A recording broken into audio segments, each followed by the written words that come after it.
Atualmente você trabalha como um professor universitário ou trabalha por conta própria? Não, eu já me aposentei. Já estou um pouquinho velho, tenho 71 anos de idade. Eu costumava trabalhar na Universidade de Western Cape. Eu era o chefe do departamento de zoologia e trabalhava no departamento médico de biociência. Ok. Você é novo. Eu Sou jovem? tenho. Sim, eu tenho 86 anos. Você tem 86 anos? É a mesma idade do meu amigo François Duplessis e ele está forte. Eu suponho que você tenha uma dieta muito saudável. Sim, tenho uma boa dieta graças à minha esposa. E também as evidências me convenceram. Ah, Você já leu O Estudo da China? Sim, eu li o livro Estudo da China e também assisti aos DVDs a respeito do livro. Então, como podemos começar? Vamos começar com as informações de bastidores, já que você leu. Bem, eu vim do campo, como você deve saber, eu vim de um contexto completamente diferente, comparado ao contexto que vivo agora. Eu sei bem como é, eu também estava. É mesmo?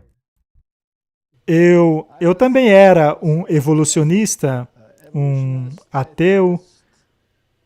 Eu costumava comer muita carne. Aqui na África do Sul, galinha é considerado um vegetal. Sim. Essa era a minha vida. Bem, você cresceu no campo ou em uma pequena comunidade agrícola? Bem, a, a minha formação é de fisiologista, mas eu cresci na cidade do Cabo, não em uma fazenda. Entendi. Mas quando me interessei em assuntos de saúde, passei a me aventurar em agricultura orgânica. E hoje é o meu grande hobby, eu gosto muito. Sim, é um tema que está em alta nos Estados Unidos e em outros lugares também. Sim.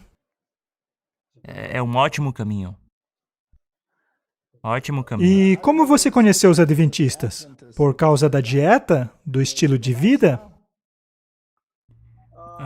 Primeiramente, meu professor, quando eu estava fazendo meu mestrado, na verdade, ele não era um adventista, mas ele defendia que todos deveriam ler.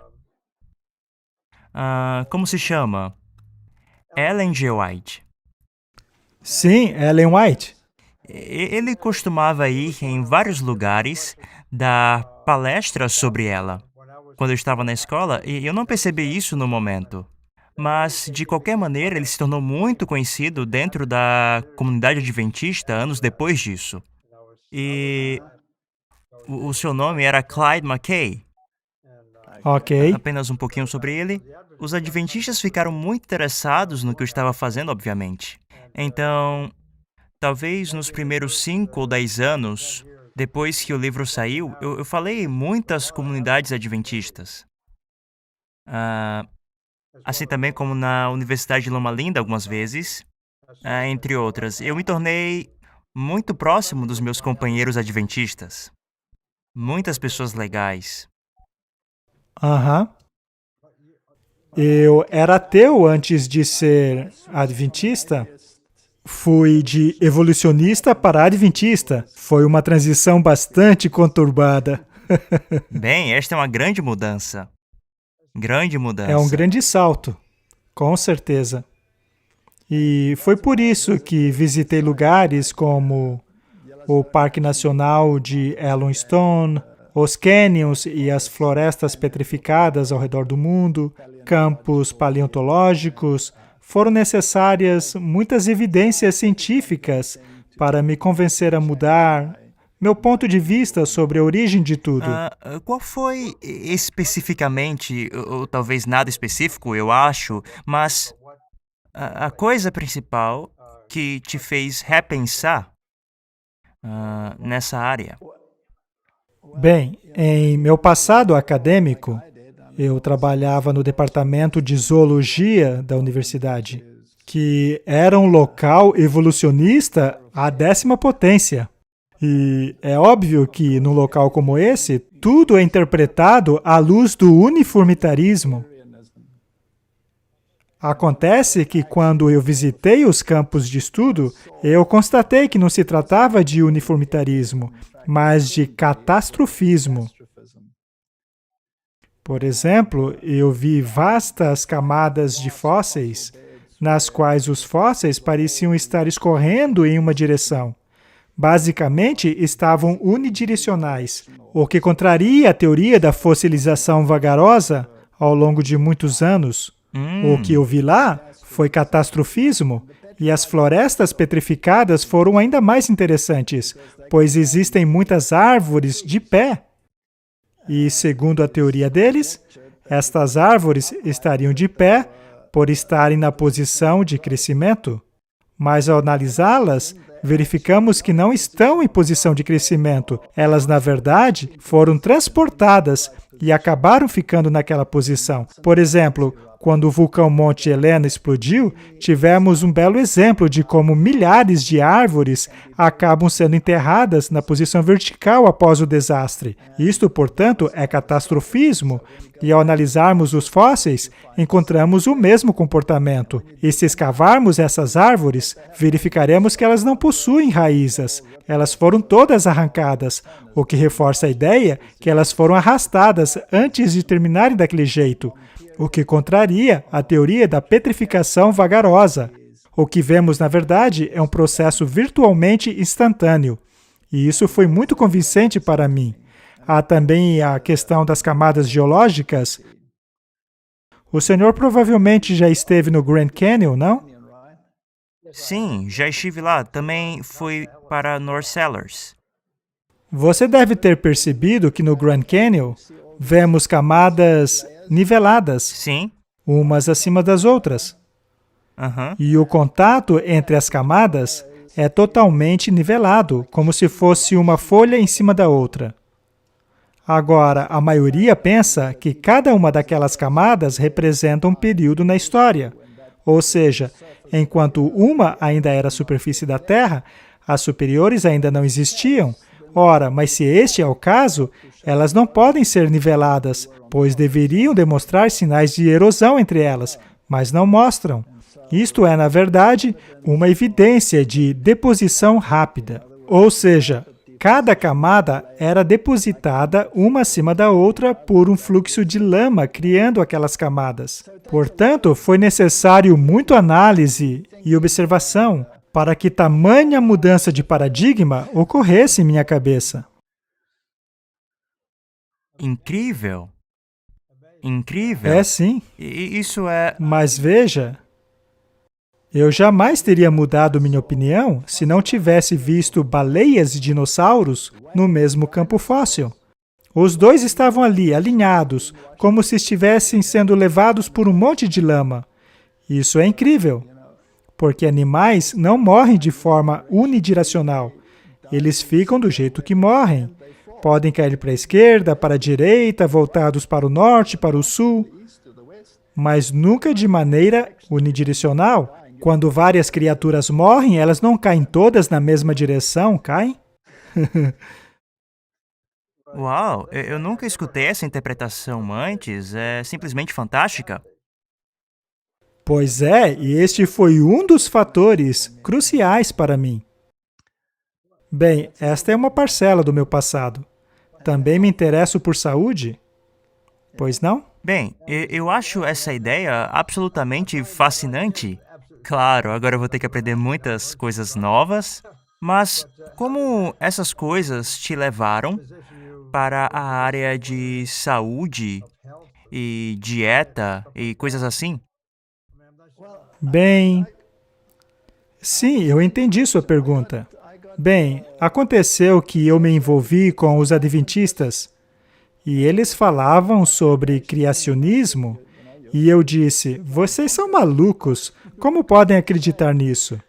E então, tempos mais tarde, eu comecei a estudar as profecias bíblicas, que acabaram me deixando de queixo caído. Por exemplo, as profecias de Daniel, na Bíblia, previram diversos eventos históricos muito antes de acontecerem. Eu então pensei, não, Isso deve ter sido escrito depois. Mas quando analisei a história do período de 600 a.C., constatei que Daniel descreveu reinos que nem existiam ainda.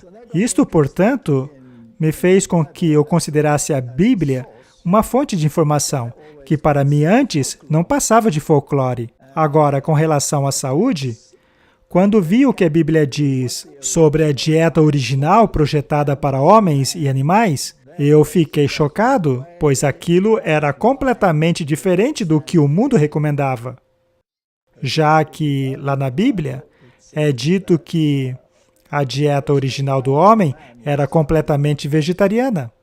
Mas ela não para por aí. Ela também diz que a dieta de todos os animais também era vegetariana. Só que ela vai mais além. Pois no livro de Isaías é dito que quando Deus restaurar todas as coisas, os animais serão vegetarianos novamente. E para um zoólogo como eu, isso soava como loucura. Como um leão pode ser vegetariano? A partir daí, eu passei a me interessar muito por aquilo que você também é interessado. Ou seja, uma dieta estritamente vegetariana contra uma dieta baseada em carne. Este assunto foi grande parte de minha pesquisa enquanto eu estava na escola médica, na Universidade de Cape Town. A maioria dos meus alunos de pós-graduação compararam a dieta vegetariana estrita com a dieta baseada em proteína animal, que, aliás, sei que é o seu campo de estudo. E foi por isso que me interessei bastante em suas pesquisas, especialmente nos estudos sobre proteína animal.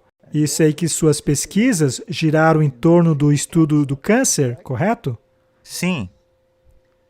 E sei que o senhor chegou à conclusão de que a proteína animal era danosa. Na verdade, ela promove o crescimento de células cancerígenas. Eu, no entanto, não fiz pesquisas relacionadas ao câncer, mas à osteoporose. E quando comecei as minhas pesquisas, eu fiquei impressionado com o seu estudo da China. O seu estudo sobre proteína animal me deixou fascinado. E eu vi que em suas palestras, você diz que também sofreu uma mudança de paradigma, uma vez que a proteína, você sabe, era a melhor coisa do mundo, especialmente a proteína animal, pois é considerada a mais completa.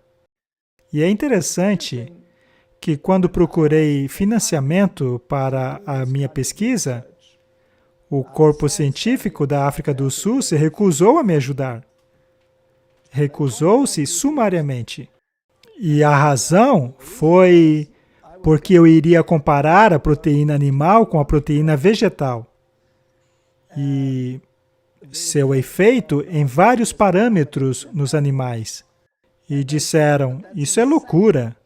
Não haverá efeito algum, pois, afinal de contas, quando uma proteína é digerida, ela é quebrada em aminoácidos. Então, que diferença faz se a proteína vem dos animais ou de plantas? Eu, porém, disse, com certeza vai fazer diferença, já que a proporção de aminoácidos é diferente, mas eles negaram o financiamento. Então, eu acabei financiando a pesquisa com os meus próprios recursos. E também tive ajuda do setor de agricultura. E a pesquisa acabou sendo inacreditável. Então, quando a ficha deles caiu, finalmente passaram a financiar a pesquisa. Portanto, por causa disso, houve uma grande mudança de paradigmas. Foi como você. Eu precisei reconsiderar tudo aquilo que sabia.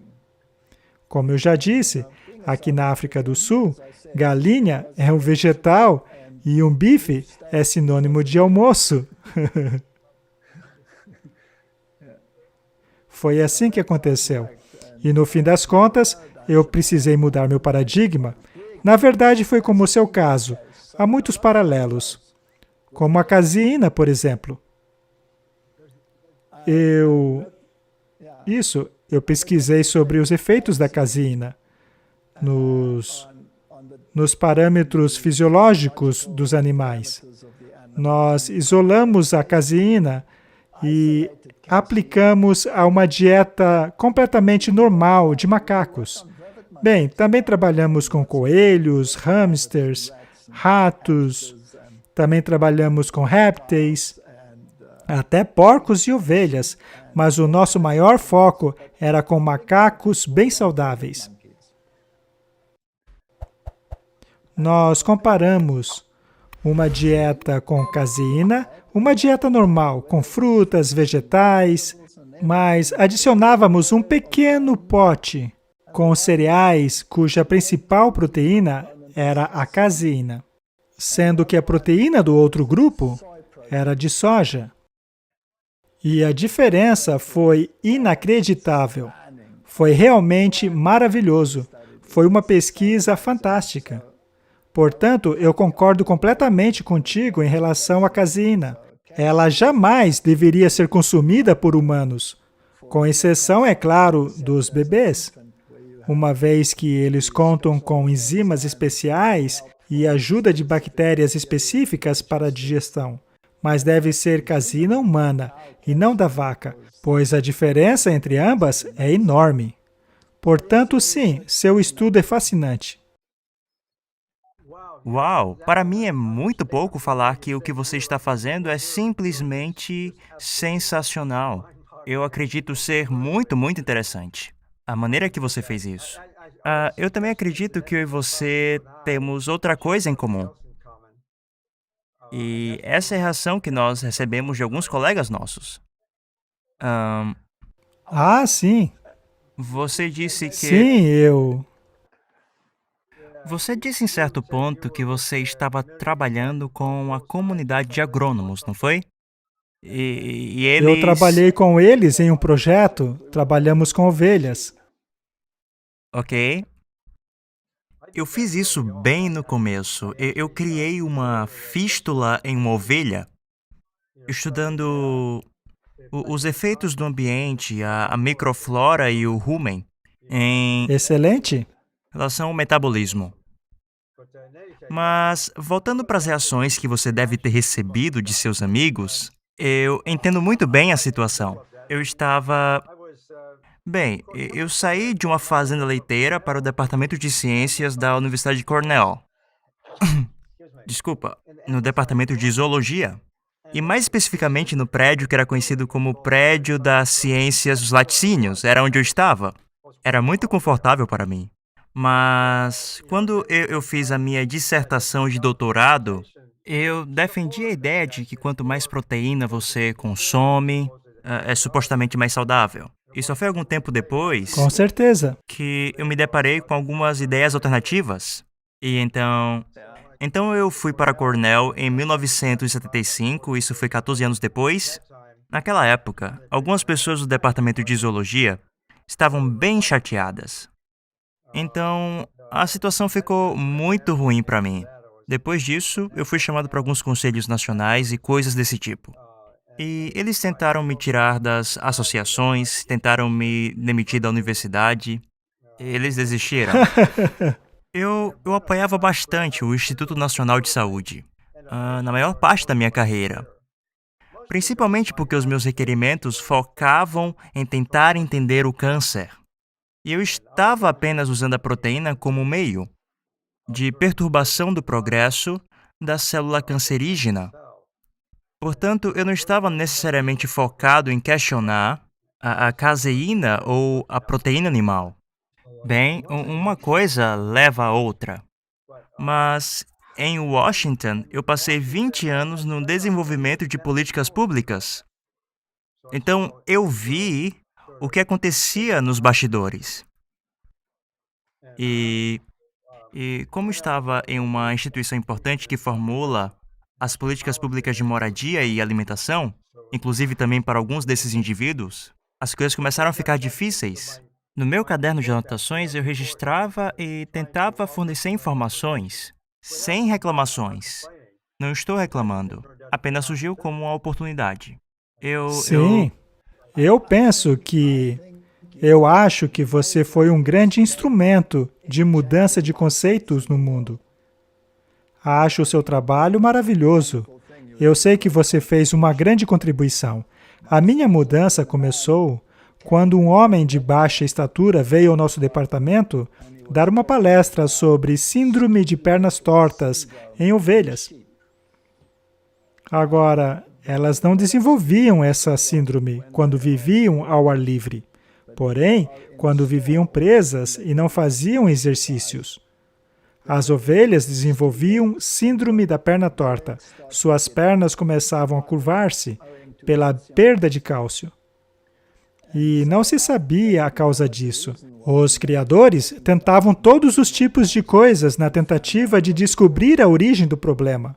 Depois que o homem terminou a palestra, eu fui até ele e perguntei o que ele dava para as ovelhas comerem. Bem, eu dou a elas a dieta tradicional, dou alfafa misturada com peixe para que tenham mais proteína. E então eu disse a ele, o seu problema é a proteína animal que você está adicionando na dieta delas. É isso que está causando a síndrome nas ovelhas. Bem, eles riram tanto que quase morreram, mas, no fim das contas, eu os convenci a fazerem um experimento. Nós tentamos financiamento, mas não obtivemos. Tudo foi financiado com o meu próprio fundo de pesquisa. E então começamos o experimento. Nós alimentamos as ovelhas presas no estábulo com apenas 12% de proteínas vegetais. A proteína vem apenas da alfafa. E então fomos adicionando 5%, 8%, 20% de proteína do peixe à dieta delas. E então tínhamos um outro grupo que se alimentavam de 20% de proteína vegetal retirada do glúten. Portanto, tínhamos dois grupos a 20%. No primeiro grupo, 8% daqueles 20% vinha de proteína animal, enquanto que no segundo grupo, os 8% vinha de proteína vegetal. E foi realmente fantástico.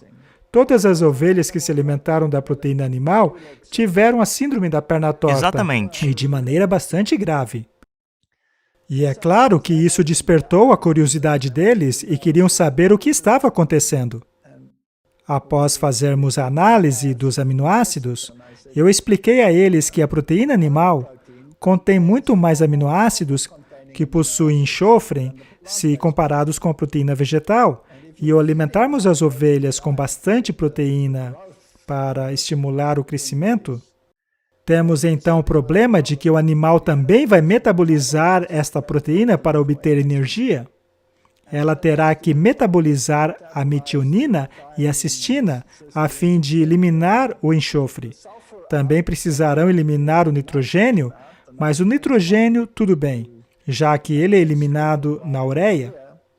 Mas o enxofre é convertido em sulfato, que é ácido úrico.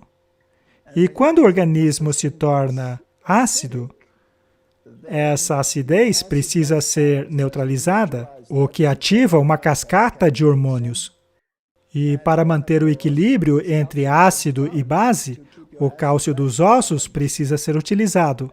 Portanto, por causa da altíssima acidez, os ossos acabam perdendo o cálcio. É por isso que as ovelhas excretavam níveis enormes de cálcio. E uma vez que aqueles animais não viviam soltos, mas presos no estábulo, o resultado de tudo isso é que os animais começavam a entortar, suas pernas entortavam. Nós repetimos esses experimentos em coelhos, também fizemos em macacos. Desta vez, porém, usamos a proteína do leite. E o resultado foi exatamente o mesmo. Os macacos, por exemplo, alimentados com caseína, proteína do leite, todos eles desenvolveram problemas terríveis nos ossos. E problemas no coração também. E, de novo, a única diferença entre as duas dietas é que um grupo recebia proteína da soja e o outro do leite. Incrível! Incrível! Realmente faz sentido? Uau! Pelo visto, eu vou ter que parar tudo agora, voltar e começar a ler um pouco do seu material. Eu sabia um pouco das coisas que você se tornou conhecido por estudar, mas eu não conheço os detalhes dos seus estudos.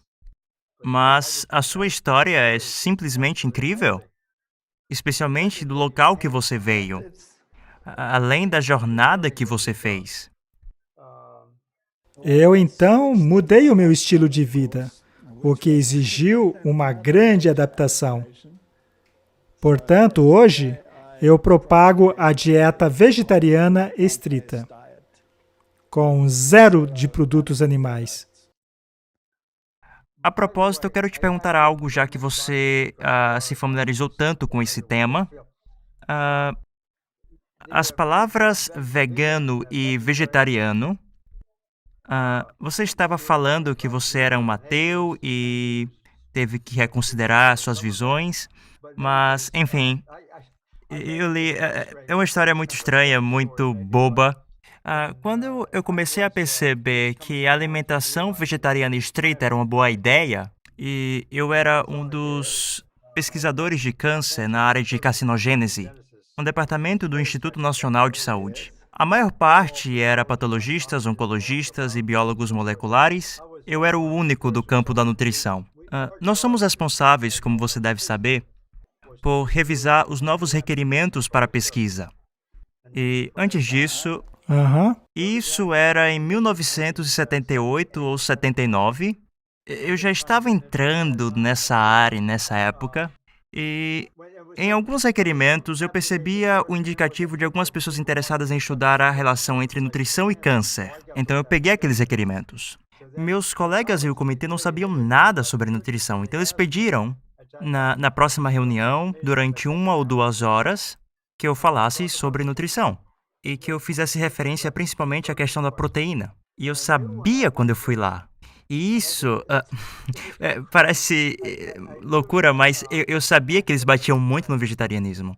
E eu não conhecia o veganismo naquela época. Eu falei, eu não quero usar a palavra vegetarianismo porque irá assustá-los. Então, foi nesse contexto que eu pensei no termo vegetariano estrito. Foi como se fosse um termo meio bobo. E dessa forma tentei Na orientar. verdade, não é um termo ruim, é um termo muito bom. Dieta baseada em plantas, na verdade, é um ótimo termo. Eu também utilizava o termo vegano para me referir a uma dieta totalmente baseada em plantas. O problema é que esse termo está relacionado a muitas coisas no mundo hoje. Por exemplo, tem a Sociedade Protetora dos Animais e coisas do tipo. Por causa delas, o termo vegano se torna muito amplo. Por exemplo, há muitas pessoas que não usam artigos de couro, alegando serem veganas. O termo vegano, portanto, tem uma conotação diferente do que vegetariano estrito. Então, por causa da abrangência do termo, você pode acabar sendo inserido em um contexto radical se disser que é vegano. Assim, eu acho que vegetarianismo estrito é um ótimo E termo. essa foi a razão pela qual eu fiz isso. Como eu falei, pois não era uma referência ao veganismo, pois eu não conhecia essa palavra naquela época, mas me referia ao vegetarianismo. As palavras que eu tinha à disposição, e ter que escolher uma delas rapidamente, eu apenas queria enfatizar a ciência. Esse era o meu contexto e eu não queria que ficasse confuso, entendeu? Sim, Então, em algum tempo depois, a palavra integral também foi adicionada, pois essa abordagem total da nutrição se tornou atraente. Portanto, eu não tenho usado muito a palavra vegano e vegetariano. E eu gostaria da sua opinião sobre isso. Você sabe que eu respeito muito a visão deles, essa não é a questão. Eu apenas. sim, é verdade. Eu quero falar sobre a ciência. Vamos avaliar a situação baseado nos fatos. E não baseado na emoção? E não nas emoções, exatamente. Bem, eles têm muitas emoções. Eles têm muito afeto pelo meu primeiro livro. E uma pessoa muito conhecida na época, que estava divulgando toda a ideia do veganismo online. Bem, eu vou falar quem é, pois já falei publicamente. Ele usava um pouco a ciência, mas de qualquer maneira eu tive a oportunidade de conhecê-lo também. E ele gostava do que eu fazia. Mas, quando o meu livro saiu, ele escreveu 2 resenhas. Uma era muito positiva, parabenizando a maneira que eu tinha apresentado as informações. Eu esqueci o título que ele tinha colocado. Mas a outra resenha foi Quem se importa? Então, ele parece que ele não aceitou o fato que o que eu aprendi foi por meio dos experimentos com animais. E isso o deixou chateado. O deixou realmente chateado. E começou nele e foi para outras pessoas, 2 ou 3 pessoas importantes desse campo, que não irão falar nada sobre isso, sobre o meu trabalho. Eles não irão falar sobre ele, pois animais foram usados nos experimentos. E a conversa acaba aí. Sim, Eles partem dessa premissa filosófica. E para ser honesto, eu entendo as razões deles e suas ideias. sim. Mas o problema é querer cortar essa outra área de pesquisa que é importante. E assim, Eu tive uma experiência semelhante, com certeza. Eu costumava apresentar slides das ovelhas. Eu ainda os tenho aqui em meu computador. Esses slides mostravam o estado das ovelhas que desenvolveram a síndrome da perna torta e dos macacos também. Os slides mostravam como o organismo deles ficavam ao serem alimentados com proteína animal. E me diziam que esse tipo de pesquisa é crueldade com os animais. Na verdade, eu mesmo fiz parte do comitê de ética da universidade. Era um trabalho bastante delicado. Algum tempo depois, eu era o único membro deste comitê, o que foi ainda pior. Mas, para lidar com essa situação, eu dizia, veja, a indústria já faz isso com os animais. Eles já vivem presos no estábulo. Já são alimentados com isso diariamente. A indústria não vai parar. E quando nós fizemos o nosso experimento, não desenvolvemos uma nova maneira de torturar animais. Na verdade, o que fizemos foi simplesmente o que a indústria já faz com eles todos os dias. E ao testarmos as outras dietas baseadas em plantas, ou parcialmente baseadas em plantas, nós estávamos, na verdade, diminuindo o sofrimento dos animais, não aumentando. A nossa pesquisa, portanto, estava defendendo uma nova prática que no futuro poderia melhorar a vida desses animais. E o mesmo argumento é válido para humanos também. Os macacos que utilizamos foram adquiridos de um instituto certificado que produzia macacos para fins de pesquisa. Estes animais são utilizados para pesquisas de qualquer maneira. Portanto, você não está adicionando nada, nem subtraindo nada. Na verdade, ao introduzirmos um novo estilo de alimentação animal, estamos melhorando a vida deles. E no final das contas, as informações adquiridas dessa pesquisa são úteis para os humanos também. Pois é.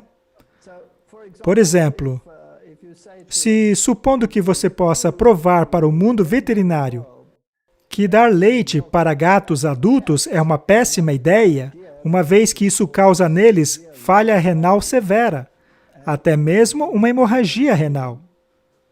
E os veterinários disseram, isso é besteira. Mas então você vai lá e faz o experimento e mostra a diferença gigante que há entre gatos que não bebem leite. Você não está apenas mudando um paradigma, você estará beneficiando os gatos. O mundo veterinário de hoje diz, não alimente seu gato com leite, pois isso causa um dano renal severo. Ora, sem aquela pesquisa, eles nunca teriam acreditado em você. Essa é uma história interessante, muito interessante. Você sabe que eu tenho uma história semelhante. Eu acho que você conhece, como é o nome? Programa de bioensaio para a testagem de substâncias cancerígenas. Esse é um programa e já está aí por cerca de 50 anos. E eles gastam milhões de dólares todos os anos.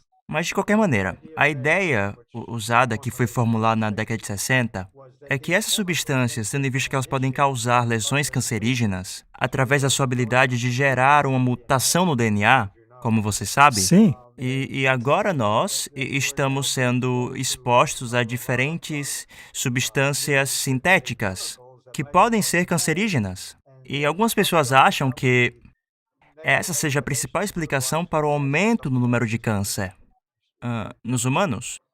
Então, eles começaram a ter muito trabalho testando cada uma dessas substâncias para saber a sua capacidade de produzir câncer. E a partir disso, eles se tornaram um programa muito sofisticado, que existe por muitos anos até os dias de hoje. E muito dinheiro é gasto nisso.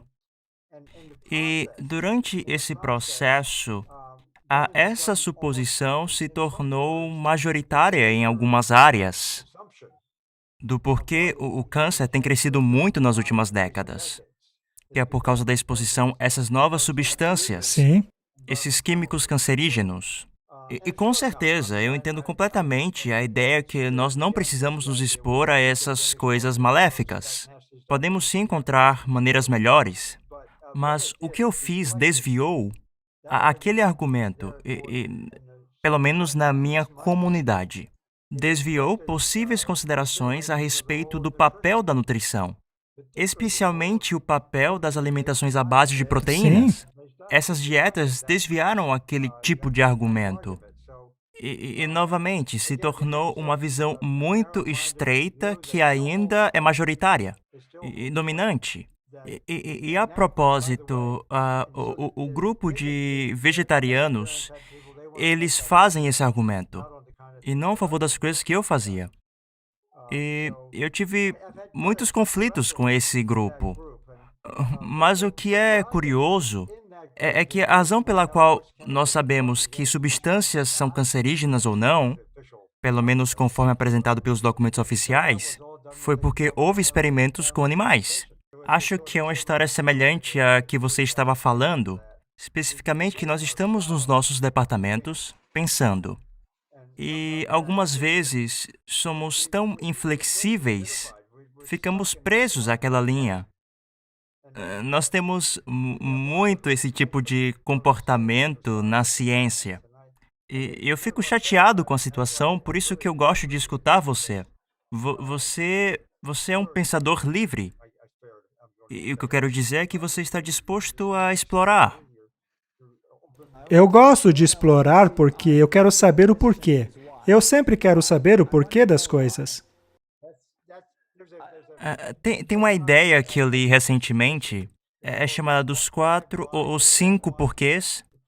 Já ouviu falar sobre isso? Não, nunca ouvi. Ciência é porquê, porquê, porquê. Eu fiquei fascinado com o conceito porque era o que eu estava fazendo. Estava explorando coisas que não sabia que existiam. E pensando, por quê, por quê, por quê? É sempre assim. Cada coisa que você aprende, você tem mais perguntas para responder. Exatamente. O fato de ter vindo do ateísmo para o cristianismo não significa que tenho uma fé cega, pois se eu vou servir a um Deus lógico ou fazer parte de uma religião supostamente lógica, essa religião precisa ter respostas lógicas. Ninguém pode me dizer para tornar-me um vegetariano sem explicar o porquê. Eu quero saber o porquê. Bem, você estava falando sobre exposição a carcinógenos. Bem, é verdade que estamos neste mundo, mas podemos tentar superar isso. Gostando ou não, todos somos expostos a fatores ambientais. Você pode se isolar dentro de uma bolha e se excluir de toda a humanidade, ou você pode fazer o seu melhor e deixar as consequências com a força superior deste universo. É a mesma coisa com os carcinógenos. A minha mãe morreu de câncer quando eu tinha apenas 12 anos. Dessa forma, o câncer sempre foi de meu interesse. E acontece que uma dieta baseada em plantas, especialmente a defendida por você, uma dieta somente baseada em plantas, te dá essa vasta progressão em termos de fitoquímicos e antioxidantes e todas as interações desses elementos. Agora, se você remove essas coisas benéficas de sua dieta, você está completamente desprotegido. Não há nada que possa interromper o processo de iniciação da doença. Quando ela começa, não há nada que pode pará-la. Se você não tiver todos esses nutrientes em sua dieta, e não basta tomar um comprimido, já que há uma enorme interação entre eles, entre os fitoquímicos, vitaminas, minerais, e é por isso que eu me envolvi com a agricultura orgânica, pois a agricultura orgânica não alimenta a planta. A agricultura orgânica alimenta o solo, de forma que ele tenha todos os minerais tão necessários para o crescimento de uma planta saudável, com todos os fitoquímicos, para que você tenha uma proteção máxima. Pois é. Sabe, a Bíblia diz que nós precisamos vestir a armadura de Deus. E no mundo natural, também existe uma armadura. Ela é nos dada em forma de oxidantes e anticarcinógenos presentes na dieta integral. Esta é a sua proteção, não comprimidos. A comida é a sua proteção. A comida torna-se a sua proteção, como você costuma dizer. Essa é a melhor explicação que eu já escutei alguém fazer, do conceito que eu acredito. E gosto muito, isso é muito bonito. A propósito, eu gosto bastante do que você diz a respeito de predisposição genética ao câncer. Você está completamente certo a respeito disso. Ainda que tenhamos predisposição a desenvolver câncer, uma vez que ele é hereditário, passado pela família, é possível impedir que ele seja iniciado. Podemos bloqueá-lo com os fitoquímicos corretos. Portanto, nem tudo está perdido caso você tenha essa propensão. Ao adotarmos uma dieta inteiramente integral, nós estamos nos protegendo muito bem. Sabe aquele experimento que os americanos fizeram em animais, infelizmente? A respeito da proteção contra exposição a raios ultravioletas nos soldados do Iraque sobre como prevenir o câncer de pele. Eles alimentaram roedores com dietas ricas em fitoquímicos e uma dieta pobre em fitoquímicos. Ou seja, típica dieta americana. Aqueles que tiveram fitoquímicos, apesar de estarem expostos à radiação solar, não desenvolveram câncer, mas os outros sim. Portanto, você está absolutamente correto. Porém, há mais detalhes a respeito da diferença entre a proteína vegetal e a proteína animal. A diferença não está apenas na composição dos aminoácidos. Como sabemos, a composição dos aminoácidos e sua sequência altera a estrutura da proteína. Portanto, proteínas vegetais tendem a ser globulares, enquanto as proteínas animais tendem a ter a sua estrutura bem apertadas, mais fibrosa. Por exemplo, a proteína muscular, que representa a maioria das carnes que comemos. E digerir a proteína animal é completamente diferente, uma vez que ela tem que ser descosturada para que as pepsinas das enzimas consigam cortá-las em polipeptídeos e mais tarde em tripsinas. Mas com a proteína globular é muito mais fácil. Portanto, se você alimentar um animal com proteína animal, então será necessário otimizar a atividade das enzimas, e a maneira pela qual animais e humanos fazem isso é diminuindo o pH no estômago. Mas se você digerir uma proteína de plantas, o pH em seu estômago não fica abaixo de 4,5. As pepsinas são ativadas apenas em um ambiente ácido. Elas só começam a funcionar quando o pH começa a 6,5. Elas passam a aumentar sua atividade conforme você abaixa o pH. Com as proteínas das plantas, você não tem que baixar mais do que 4. Mas com a proteína animal, você precisa baixar a 3. Se houver acréscimo de fosvitina, por exemplo, que basicamente é proteína de ovo, o índice cai para 1,5. Isso é bastante ácido. Então, tudo isso vai criando um organismo ácido e você sabe que o câncer se desenvolve em organismos ácidos. E para contra-atacar isso, o corpo precisa retirar cálcio dos ossos para neutralizar a acidez. Dessa forma, acaba se criando uma cascata de doenças degenerativas. E não para só no câncer. Você passa a entrar no campo da osteoporose, mais problemas relacionados à acidez, como a gota, depósito de cálcios, artrites. Tudo isso começa com a proteína animal. É incrível. Perfeito, perfeito. Contudo, eu estava aqui pensando que pode soar um pouco contrário ao que você disse, mas eu quero. Não tem problema. Com certeza, essa é a parte mais divertida da discussão. Havia uma das perguntas da época, quando eu estava fazendo minha dissertação de doutorado, era a ideia que proteína animal tinha uma qualidade maior. Essa palavra era usada para o público em geral, na ciência, qualidade superior. E acaba que essa é uma referência no campo da ciência que acredito que você sabe muito bem, e é uma referência ao método de Mitchell, que quantifica valores biológicos. Sim. Sim. Mitchell era um professor da Universidade de Illinois na década de 20. E ele elaborou essa equação bastante simples, para ser honesto. E o valor da proteína, de acordo com essa equação, era uma referência à quantidade de proteína que era absorvida e retida nos tecidos. Portanto, o valor biológico era uma medida da proporção. Toda proteína consumida que é retida nos tecidos. E assim sugeriu que a proteína animal é digerida mais rápido, ou pelo menos de forma mais completa. Tudo o que você falou eu acho bastante interessante, mas eu dei uma olhada. A propósito, deixa eu te contar essa história. Quando estava na universidade, minha primeira oportunidade de ensinar foi uma dessas atividades que a gente tem que fazer, como você sabe. E trabalhávamos com muitos animais e o valor biológico era a peça central. Era a peça central. Aham. Eu sabia disso da minha época do campo e tudo gravitava ao redor do método de Mitchell.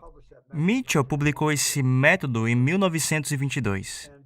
E ele se tornou um ávido proponente do consumo de proteína animal, porque tinha esse valor superior. Então, é colocado uma grande ênfase sobre o consumo de alimentos de origem animal em vez de vegetal. Então, tentamos juntar diferentes vegetais, tínhamos que complementar e misturar tudo isso. E tentamos viver com isso com o passar dos anos. Mas quando você para analisar o método, sim, isso estimulou o crescimento em animais, como em porcos, por exemplo. Porque no campo, nós costumamos usar estimulantes, como nós chamamos, produtos para encorajar o crescimento do animal. E era sempre falado sobre esse valor superior. O próprio Mitchell, acredito que ele faz uma publicação em 1922. Em 1913, ele estava respondendo a uma discussão que estava ocorrendo ali naquela época, sobre a importância da proteína em existência humana. E o autor do primeiro artigo de 1913 estava dizendo que proteína é só importante para a existência humana e a resposta de Mitchell foi: ele disse, essa é a razão pela qual existem raças inferiores no mundo. Eles não têm proteínas suficientes. Uau! Ele era bem racista. Sim. Nessa discussão, e outros estavam dizendo que a própria proteína representava a civilização. Então, a história das proteínas, isso é parte do meu caderno de anotações que conta a história, que a proteína se tornou quase que adorada como um nutriente. Certamente.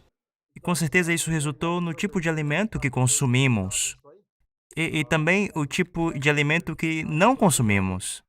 E por ficar tão presos em comidas de origem animal, o consumo de vegetais cai.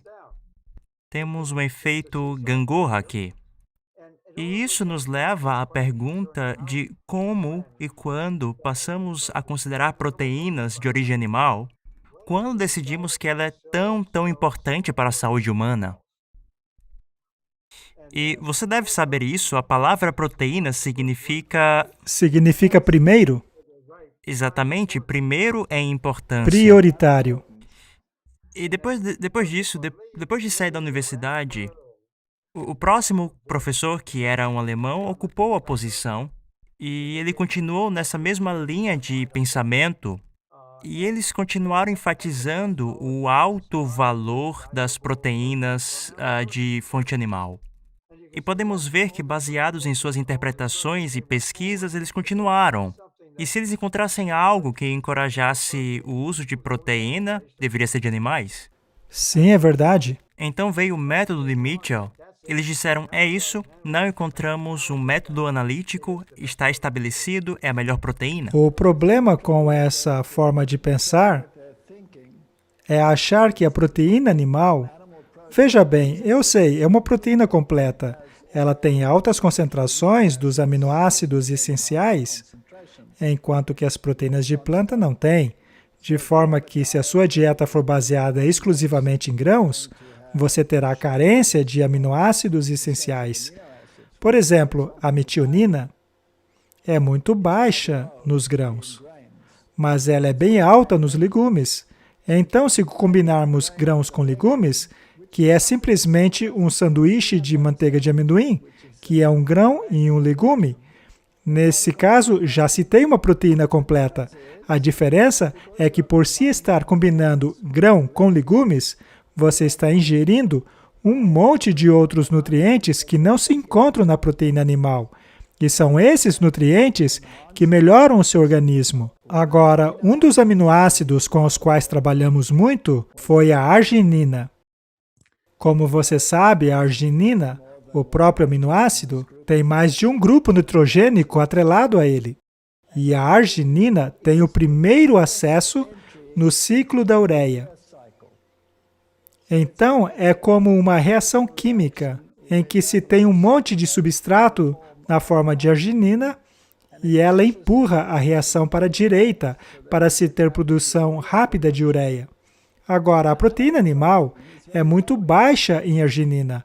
Já as proteínas de plantas, especialmente as de sementes, nozes e outras, contêm muita arginina. Portanto, uma dieta baseada em plantas contém altos níveis de arginina. O dobro, praticamente o triplo, se comparada à proteína animal, o que faz o seu sistema de desintoxicação trabalhar da melhor maneira possível. Já com a proteína animal, o organismo precisa fabricar a arginina. Ela não é um aminoácido essencial, portanto pode ser produzida, mas o corpo leva tempo para fabricá-la. Acontece um aumento vagaroso. A reação à ureia é bem lenta. Ao passo que, se você adiciona arginina em forma de alimento, a reação é muito mais rápida. Portanto, se o metabolismo de proteínas que produz nitrogênio, que é resultante da proteína digerida em forma de amônia, que, aliás, é extremamente tóxico e muito cancerígeno, é imediatamente reduzido à ureia, no caso da dieta baseada em plantas.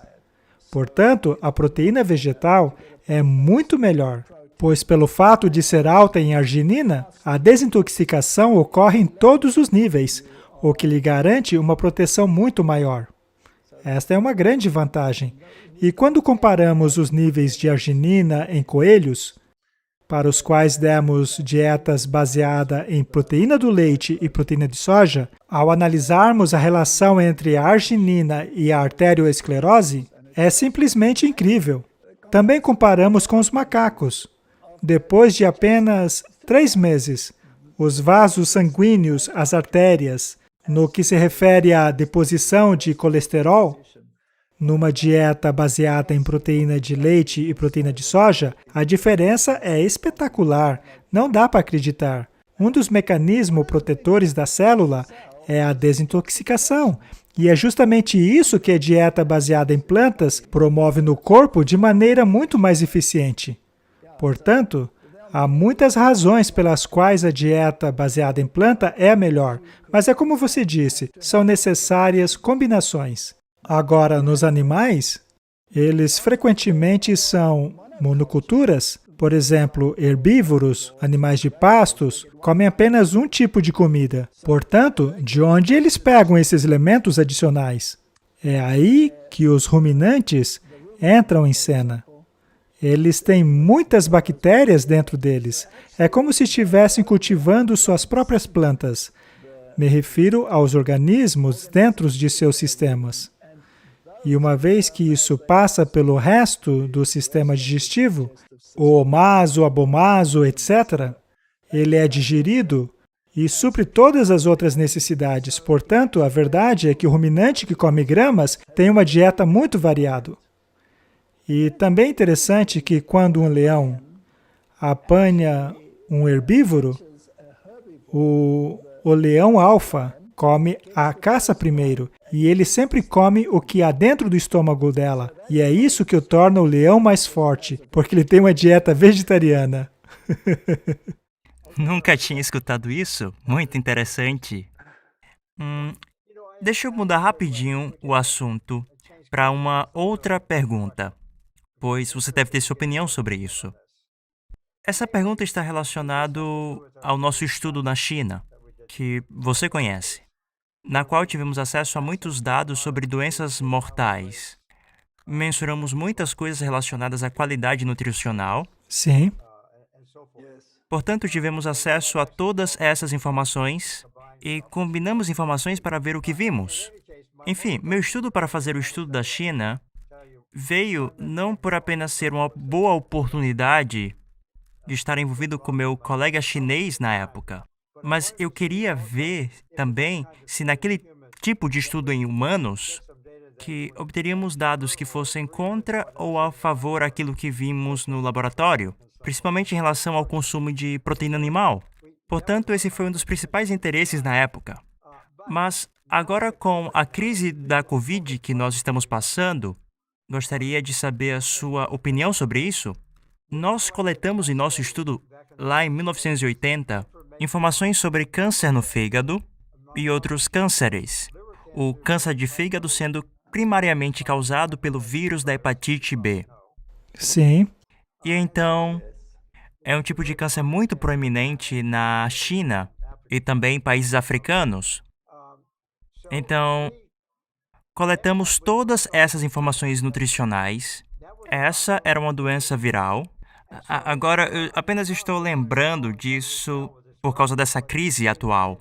E, na realidade, aconteceu que, de tudo que nós mensuramos, qualquer coisa relacionada ao consumo de vegetais, desde as proteínas vegetais até as fibras e as medidas que mensuravam o consumo de vegetais, o consumo de vegetais estava fortemente relacionada com a formação de anticorpos.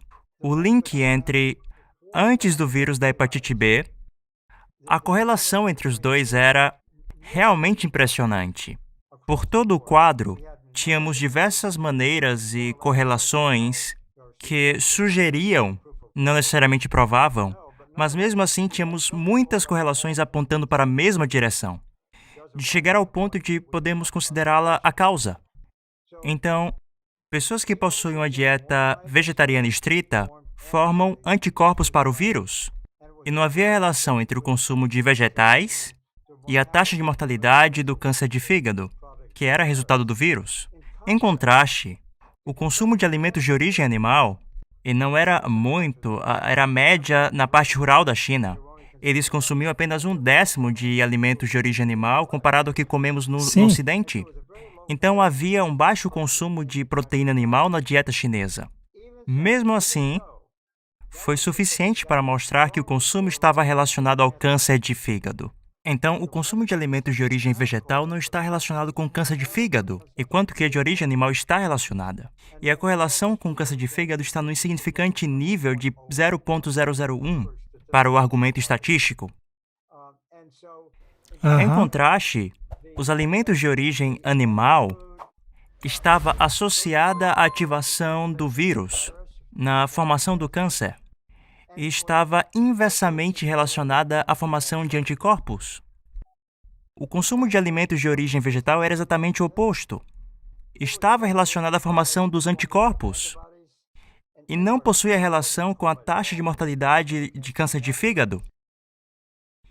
Eu acredito que essa é uma ótima sugestão de como nós podemos lidar com a exposição às gripes, impedindo a presença Aham. desta, através da mudança na dieta. E como você deve saber também, uma vez que as pessoas mudam a dieta através dos programas de apoio, podemos ver os efeitos de maneira muito rápida.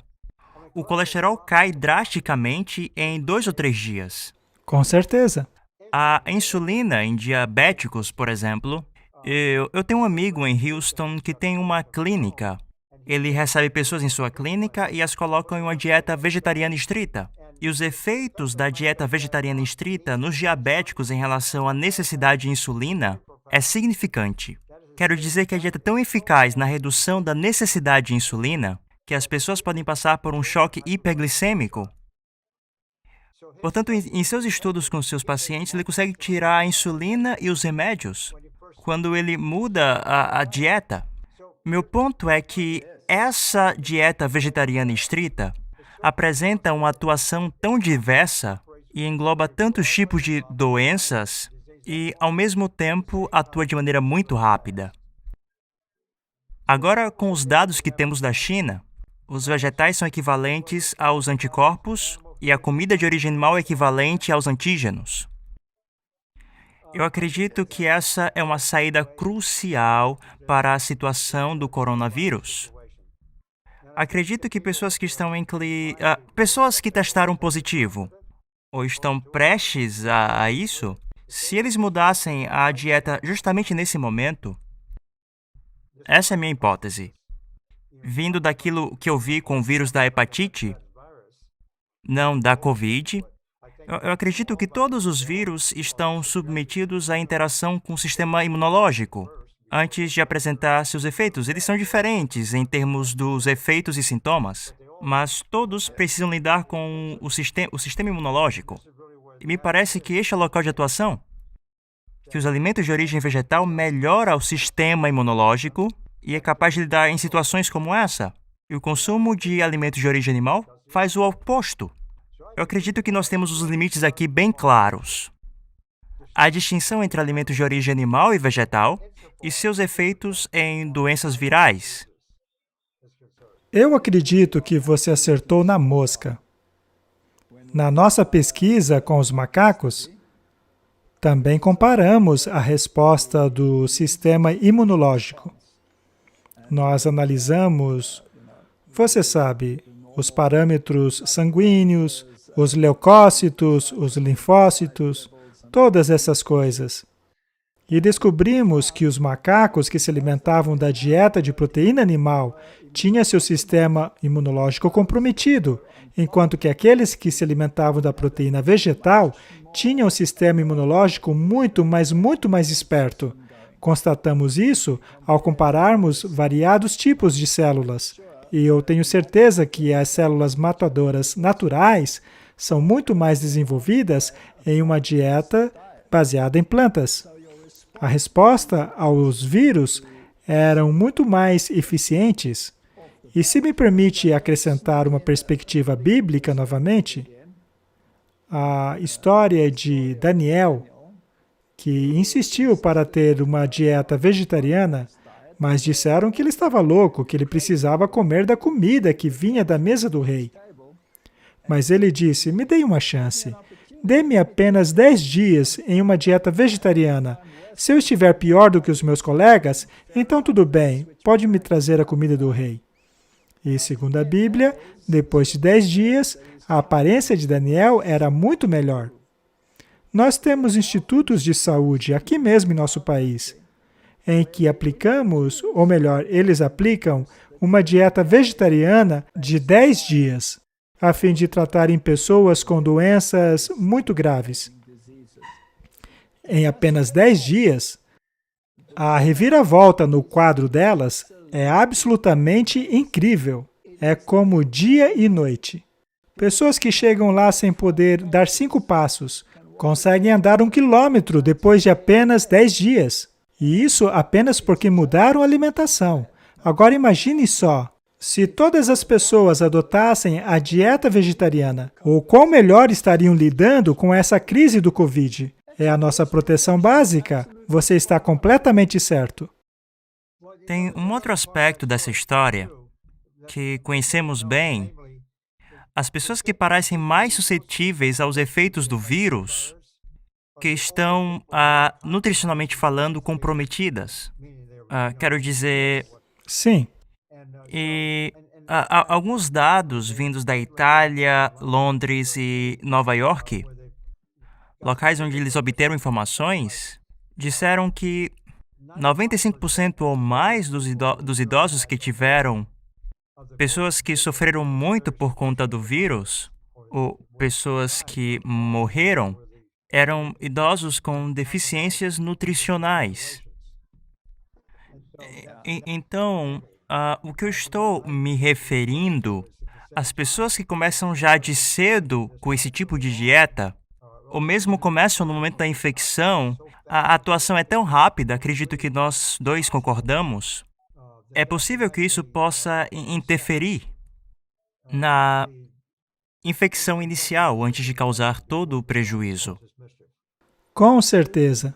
Sabe, as dietas em asilos são absolutamente horrendas.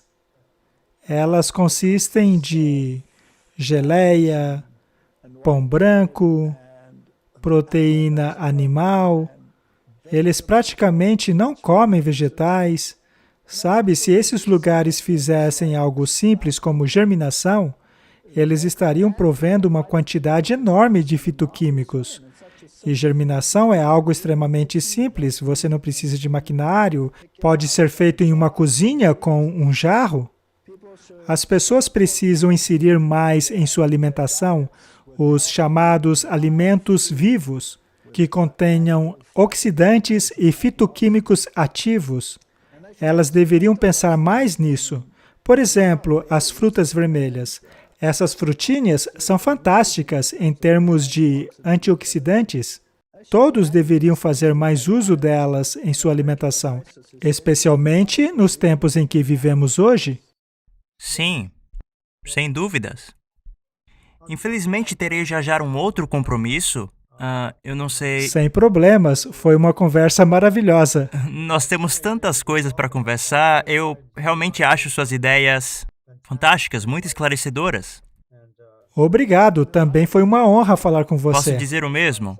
Nós não finalizamos aquela discussão sobre a tua apresentação sobre o pH gástrico e seu declínio, e a sua relação com os alimentos de origem animal e vegetal, e a pergunta sobre a absorção das proteínas de origem animal e vegetal. Há mais um ponto que eu gostaria... Ok, pode falar. Há mais um ponto que eu gostaria de adicionar, que é, caso estejamos produzindo um suco gástrico mais ácido, isso afeta não apenas a digestão, mas a microflora de seu intestino. Toda a microflora da primeira parte de seu sistema digestivo é afetada e, eventualmente, até mesmo a microflora colônica é afetada.